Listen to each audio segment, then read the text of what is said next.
We don't have a sales team. We don't have a Mm-hmm. sales person, but we do have Steve and our field manager that will go out, and it starts with the walkthrough, just starting that relationship at the very beginning, and then just following through on exactly what they need.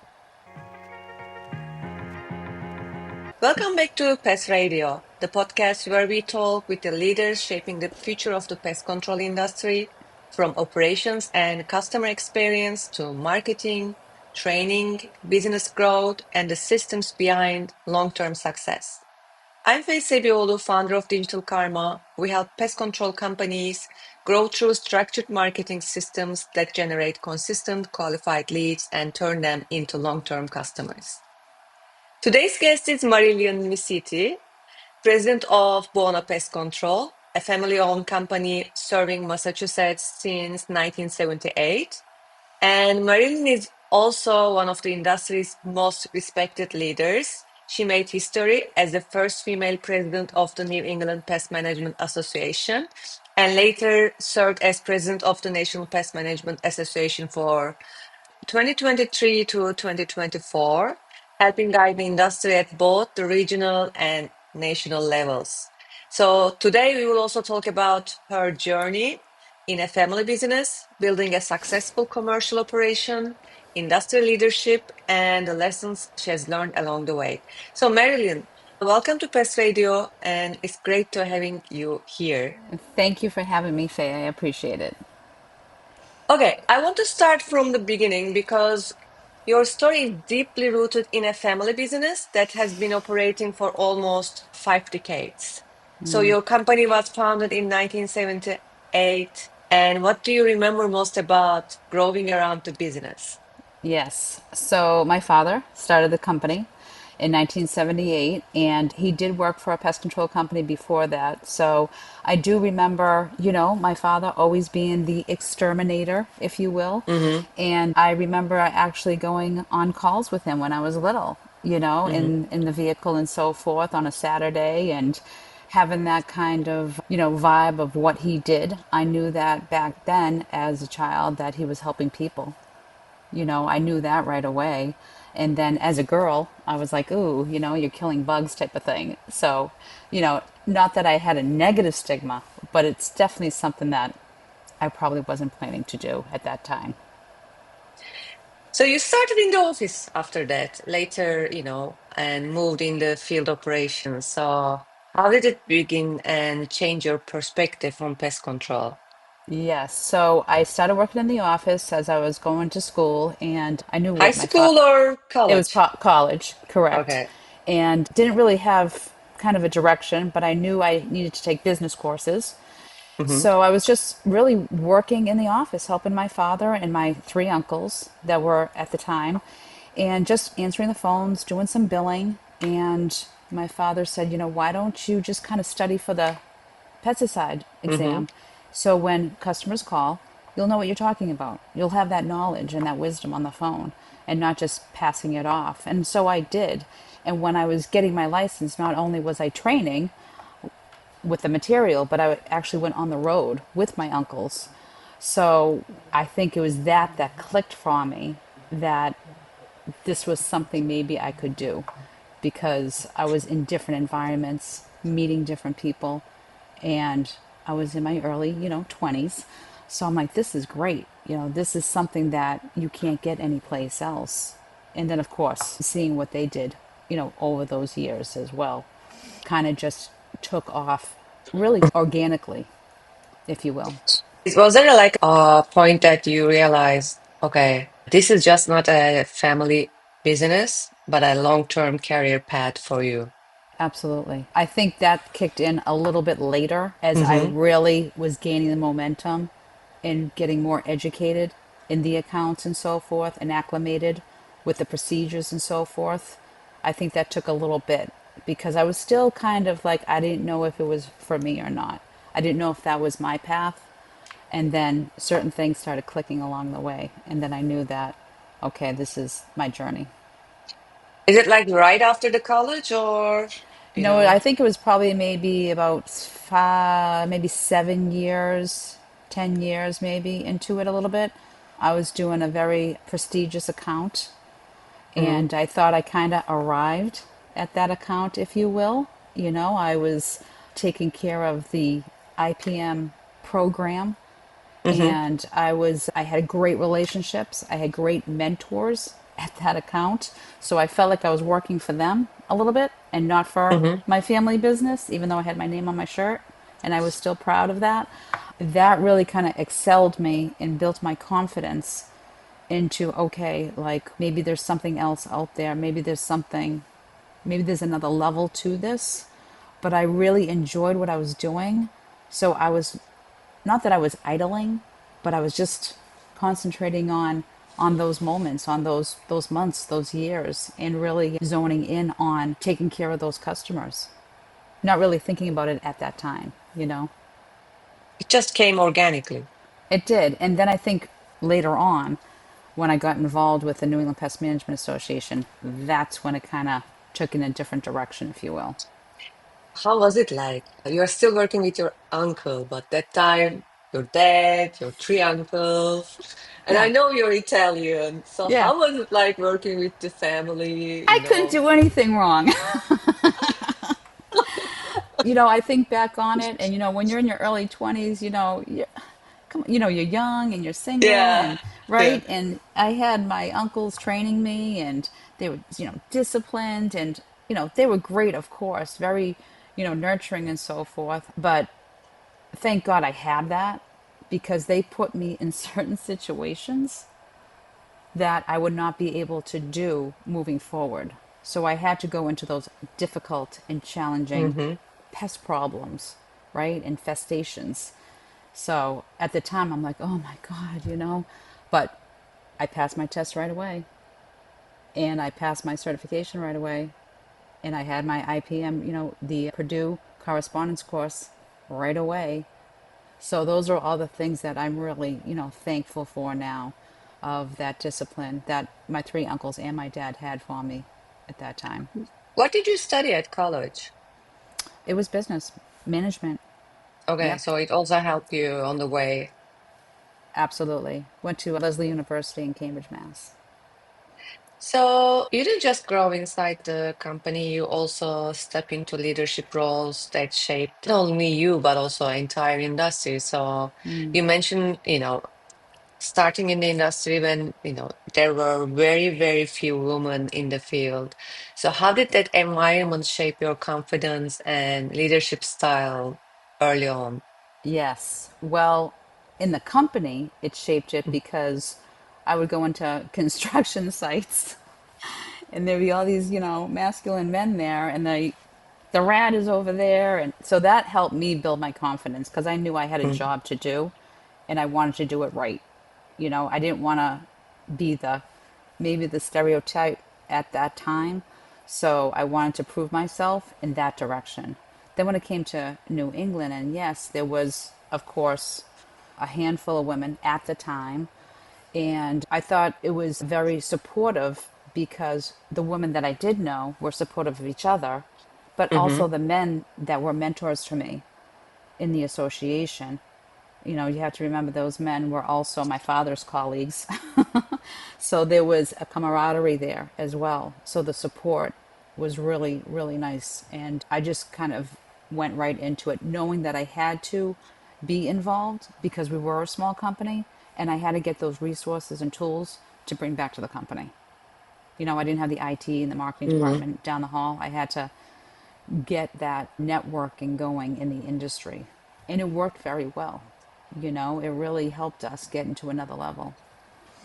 I want to shift into the commercial direction, and that change, I think, everything operationally. And so I know your business is around like 90% commercial. And how did that direction naturally evolve over time? Why So, commercial, not residential? right, my father actually started in commercial. One of Uh-huh. his, first accounts was a hospital. So that kind of set us into that direction. And as you know, with other industries too, you talk and who do you have? And there was a lot of word of mouth at that time. Still is, But especially early stages when my father didn't have advertising and all of the marketing and so forth and sales, a lot of that was word of mouth. So hospitals also have a affiliation with research facilities and so forth, and that Mm-hmm. kind of just took off into that direction. And we did do residentials because, of course, the clients and customers that worked at those commercial accounts says, can you come into my house and so forth. So that was in that direction, but the commercial really increased. And even today, it's still that balance. It always has remained. The residential has increased over the years, but so has the commercial. So it's always been that like 90-10, 85-15 type of thing. Is it like the same, like, the residential customers are only like your people who's working at your commercial? That's increased. The residential has increased because we moved our building onto a Hmm. main road. So we Hmm. got a lot of exposure, a lot of foot traffic and so forth, Hmm. and a lot of community involvement, Hmm. sponsoring, little leagues and elementary schools and so forth. So that has, gotten out there. And social media, social media, of course, helped a little bit too. You mentioned a hospital. What types of commercial clients do you primarily serve today? So it's most, I would say, sensitive care areas, Hmm. research facilities, biotech companies, vivariums, university campuses, and hospitals. I would say is the majority, but not limited to those areas. And what makes commercial pest control fundamentally different from residential in expectations and also accountability? Well, I grew up doing commercial, so I feel like I'm more of a commercial side of things. Okay. Residential is still really new to me. I'm always talking to people in the industry and about residential, but with commercial, yeah, it's about building relationships and keeping those relationships. There's a trust that has to be there. There's definitely an increase of accountability that has to be there. There's integrity, professionalism, and that's something that I learned over the years how important it was to keep those commercial accounts and keeping those contracts. And I always say it's about the people and it's about the relationships. I feel like things have changed too, of course, over the years. I remember when my dad, first started, and he's like, "You have to bring this contract right to him in the office, give it to hand delivered, hand delivered contract, right?" And now it's all like sometimes it could be third parties that are involved online, So it's so Hmm. important to have that relationship, and it comes down to the technicians, of course, right? Boots on the ground and making sure that they have that communication and contact with our clients. It really starts there. So, like, once you mentioned your company has a very strong service first mindset rather than sales driven Salesman. growth. Yeah. Yeah.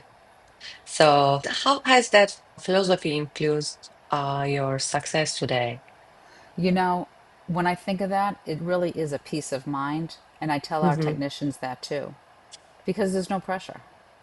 You have the time to take care of the problems and take care of the clients.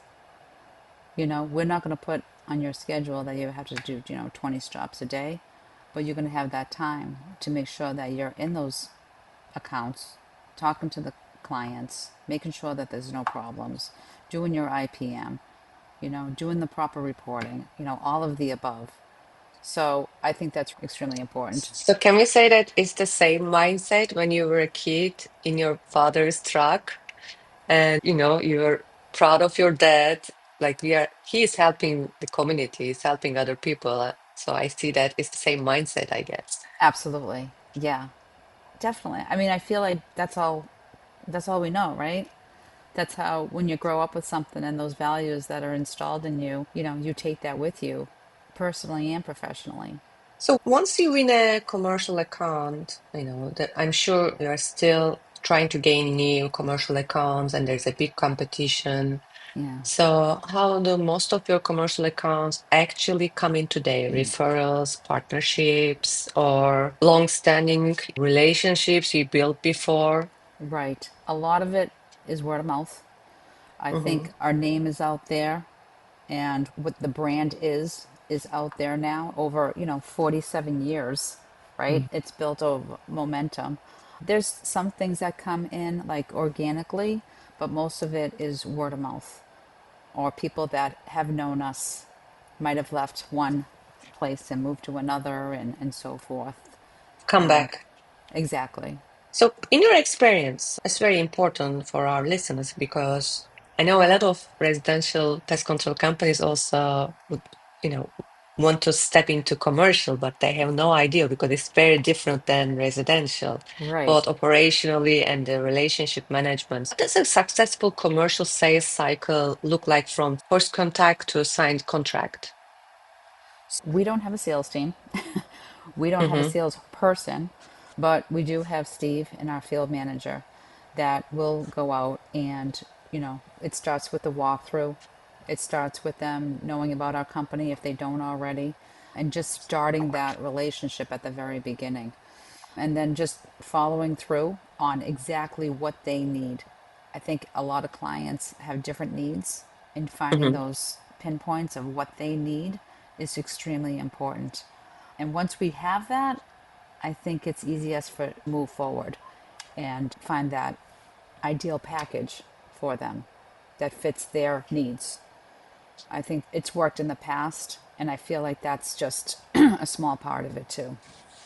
So how do you differentiate your company when competing with the large commercial accounts, large pest control companies? Yeah. Well, you know what? That hasn't changed, right? That hasn't changed over the years. We do compete with the larger companies because of the type of accounts that we have. But I also feel that high tide rises all ships. Mm-hmm. And we try to just stay in our lane. Not looking at the competition and what they're doing because we are not them. We probably couldn't provide certain things that they can provide, but vice versa. So Mm-hmm. because we are a small company, it's the pros and the cons like anything else. But don't pay too much attention to the competition, but just make sure that our craft is up to par and what we're doing is correct to move forward. And also in commercial pest control, what role does branding actually play? Or is it mostly like reputation or relationship? Well, I Uh-huh. feel that it's leveraging relationships. Mm-hmm. I always felt that this industry is about the people. The bugs are easy, right? Yeah, And no. anybody can control bugs. We all go to the same courses and we learn from the best of the best and so forth. But it's how you do it and how you build those relationships and the trust that you have to gain with those people. And then there comes loyalty with that, which I feel is priceless. You can't put a price tag on that. So that's something that we've built our core values around Mm-hmm. ideal, which is integrity, dignity, education, accountability, and loyalty. So I think if we keep that with our company, that we can have those ideal employees fit our culture that goes to our customers and our clients. How do you balance structured service schedules with the need for fast response in commercial environments? Well, we know that response is number one. And I Uh-huh. think that's also what made us successful is the responding. We have a system Mm-hmm. here. We have rotation of on calls for our technicians, and it works well. And we try to give our technicians a good benefit that goes with that to reward them on those calls and give those incentives to them for emergency services on call, you know, 2 Mm-hmm. a.m. type of thing. Friday at 5 p.m. I remember those days, and I remember working, nights and going in. But that's what the business is, right? That's what we are. We are service oriented and Mm-hmm. taking care of the customer. And that's what happens, especially in this industry. There are emergency services. Now this question pops up in my mind. What KPIs matter most to you when evaluating commercial account performance? Well, right now is reports. Mm-hmm. Reports are a big thing. People are reading reports more than ever. People are asking for trend reports and Mhm. analysis more than ever. I report to more third parties now on, submissions of safety documents, all kinds of different KPIs and so forth, safety training and driving safety as well. So I think those are probably the majority that would be focused on. And I know you mentioned that you recently implemented EOS. What changed most in your company after adopting it? Well, we have finally like a structured leadership team, and I was so Okay. excited about that. It's the little things, and these are the things that I've learned over the years, being involved in the associations that I didn't have time to kind of implement, and now I do. You're just so excited when you can implement them, and they Hmm. start to, you see it kind of working. So having that, having my core values, having a great structure, and showing really the team that this is who we are. These are our responsibilities. This is what we are accountable for, and having that kind of structure, I think is priceless. And the fact that everybody's on board is really refreshing. And how are you using hiring or behavioral assessments in building your team? Well, we just also, the leadership started with a Colby assessment. Hmm. Hmm. And it's not a, personality test. It is more of how you work. And it was meant for children and how they learned in school. So everybody's wired differently. And you're like that as an adult. You don't change of how you learn, how you work. So I actually had the leadership team. I'm a big fan of call by Yes. assessment. Yeah, It's on really good for point. positioning. Yeah, yeah, exactly. It shows a Very. lot for the person, the strengths, weaknesses, so you can position it very well in the team. Exactly. And you might think someone is a good fit in a Mm. position, Mm. No, but right? yeah. And then this just makes sense. And then you put them in another position and they kind of take off in it. So we just had the whole team done, the whole company. And so we're actually having a meeting in a few weeks and having an implementer come in and discuss the whole thing. And I just started using it on applicants, candidates for hire, to Hmm. see if they are fitting for our technician position and seeing if that's a good fit. Right, right. And now the next generation is joining the business, your son. How has that changed your thinking about structure and, future of Yes. the Buona Pest Control? Yes, so my son and my And your cousin, uncle's, yeah, no, my your uncle's cousin, yeah. daughter, who is Yeah. my cousin, Uh-huh. I think I'm probably more, the more that I think about it, because I get asked this question a lot, I'm probably more so geared on making things structured and right. And I remember when my father was trying to let go of the business, he had a hard time. And Steve and I were already doing it. Like I was already in the office. I was doing all the administrative work and so forth. Steve was on the road. We were handling everything. But my father had a hard time letting it go. But things were in place. So for me, now I understand that, even though it's going to be a while. But I definitely want to concentrate on having them have that foundation in all aspects of the company.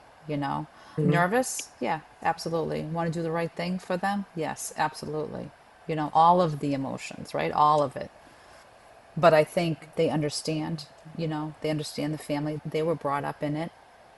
It's their father and mother and grandfather, great uncle that started the company and so forth and kept it going. So the bar might be raised a little bit high, but that doesn't mean anything either, you know?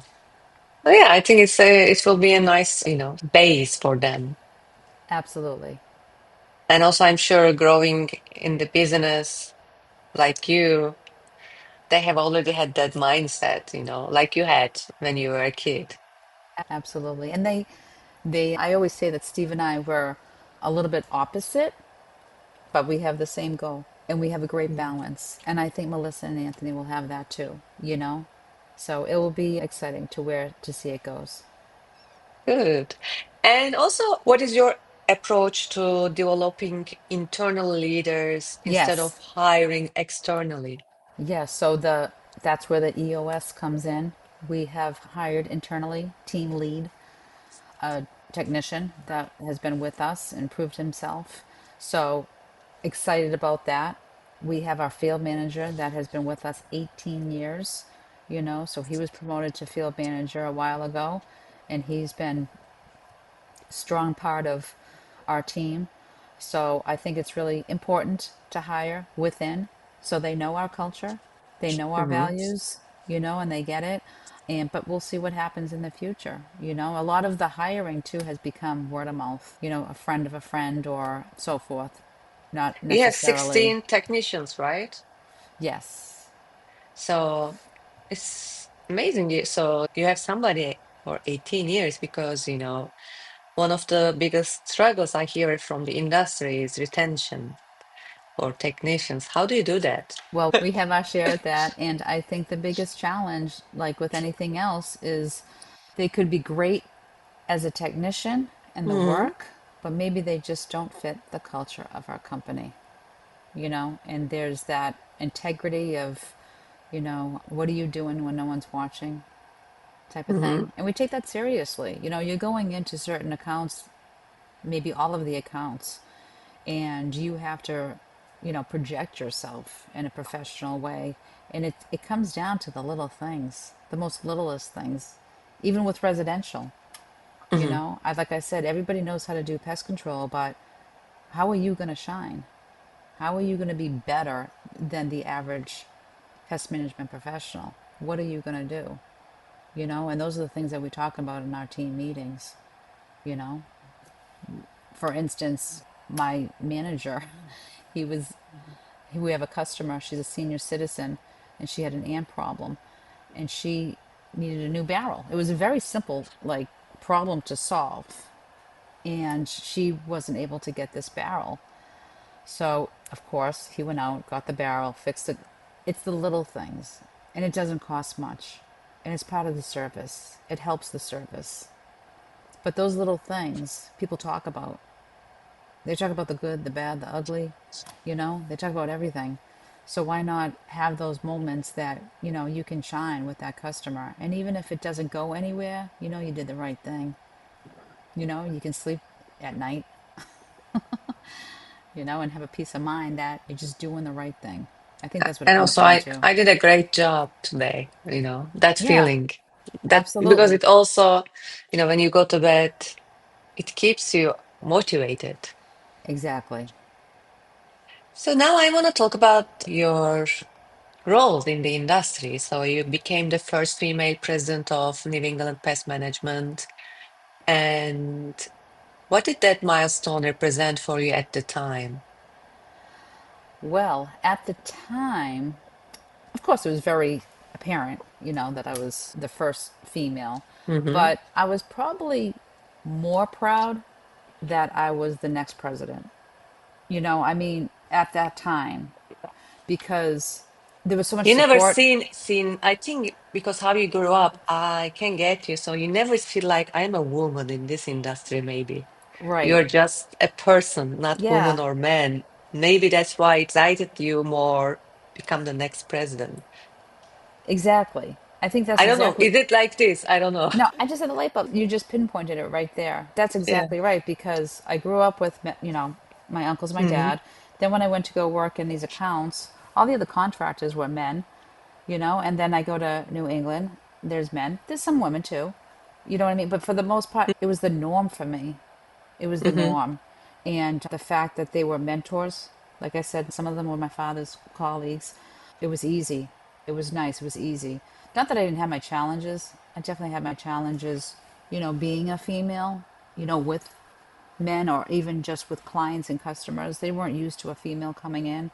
And I had that, going on. But as time went by and I got more educated and I had more confidence and I grew up, then I was able to deal with those issues better, with more grace, if you I will. think that a confident woman, it also comes with from the father, how it Yes. affects, yeah, if you have a strong father figure, and also you had also three promotional uncles. Yeah. figures. I think it comes Exactly. naturally. Yes, it does. Yes, absolutely. You know, there was a lot of things going on. There was a lot of, Yeah, back and yeah, forth, and yeah, yeah. exactly. And do you feel a responsibility to pave the way for other women entering leadership roles in the industry? Absolutely. Yeah, definitely. Because I saw the women that were before me. There were three women that were past presidents of the National Pest Management Association. And I knew them, I knew two of them very well. And they really supported me. I don't even have the words. They wanted me to do the best I could, to be myself. Don't look at what they did or anybody else is doing. Just be yourself.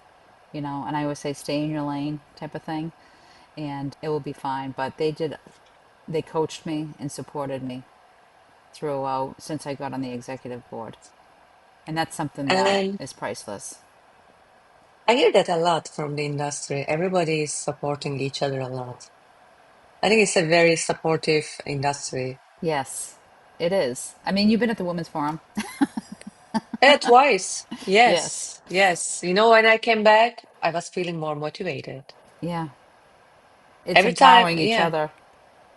I've seen other industries like HVAC, and when I talk to these people, they can't believe that all these pest control companies come together, share their ideas, even though they are competitors.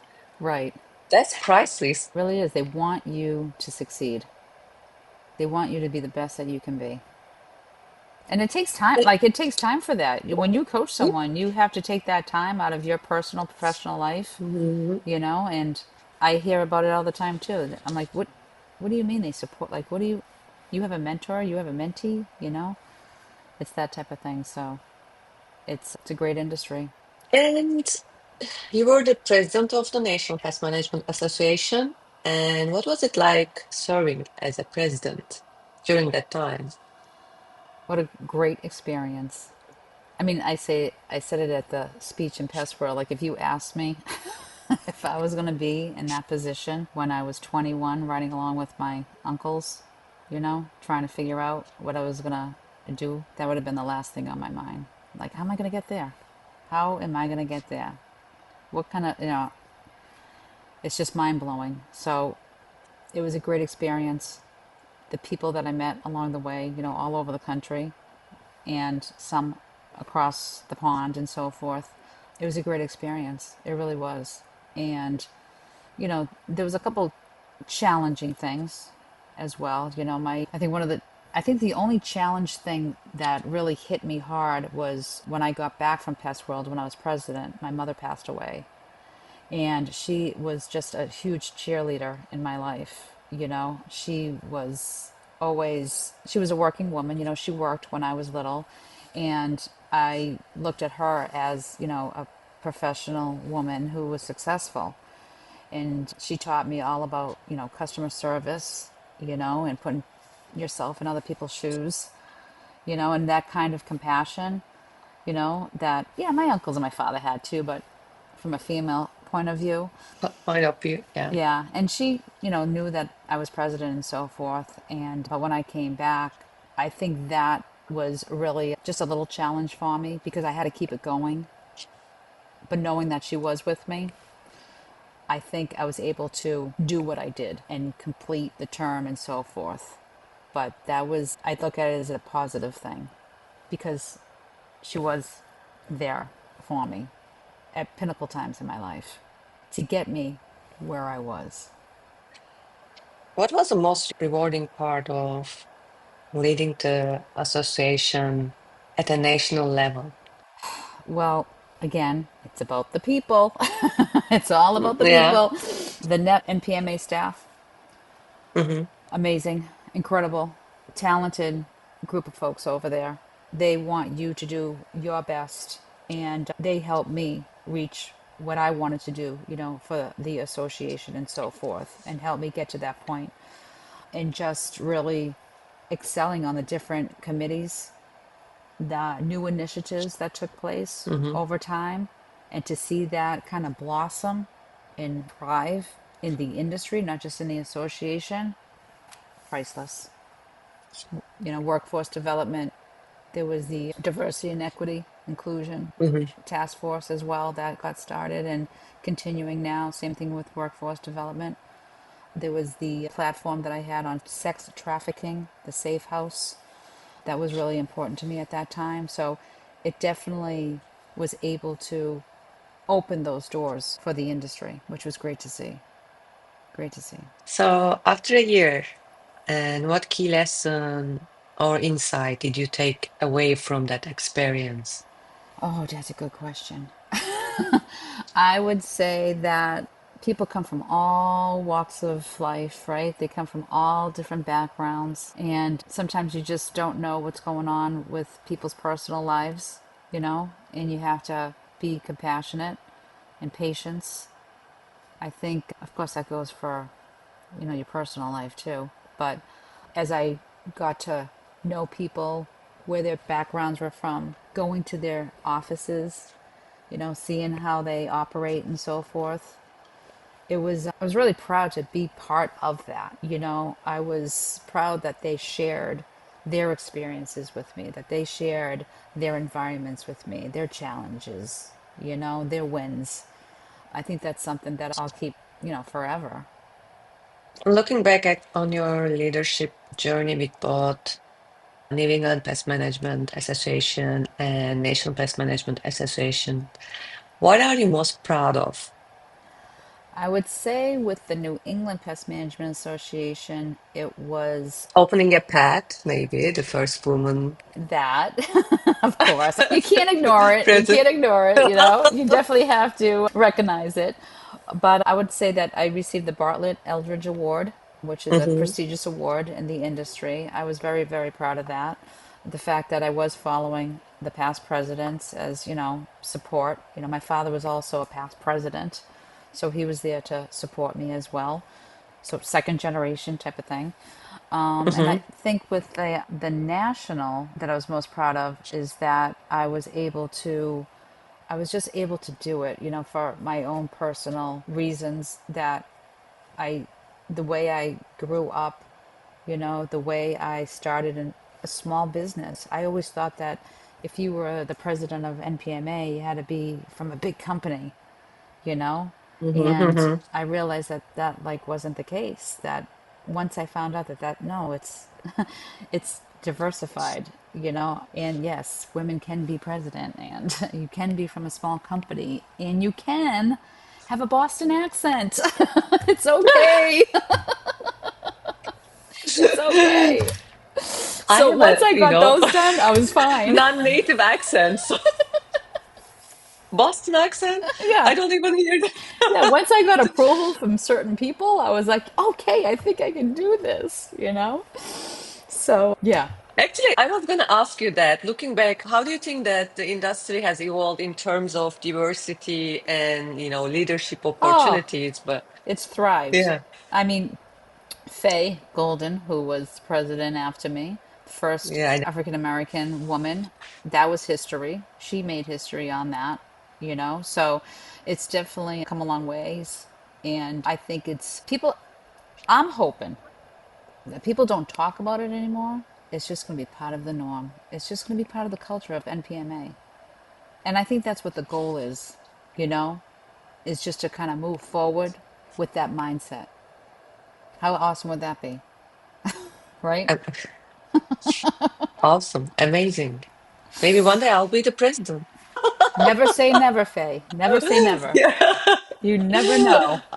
Oh, yeah, with my accent, European accent. There you go. See? Diversification right there.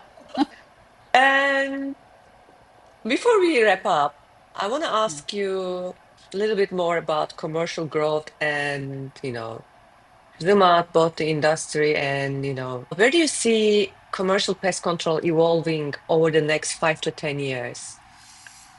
Well, I mean, I think back 5 years ago or 10 years ago. Like I said, the third parties, a Hmm. lot of external coming in, managing accounts, whether it's, getting on portals that you have to, submit invoices a la carte, I call them, or the reports.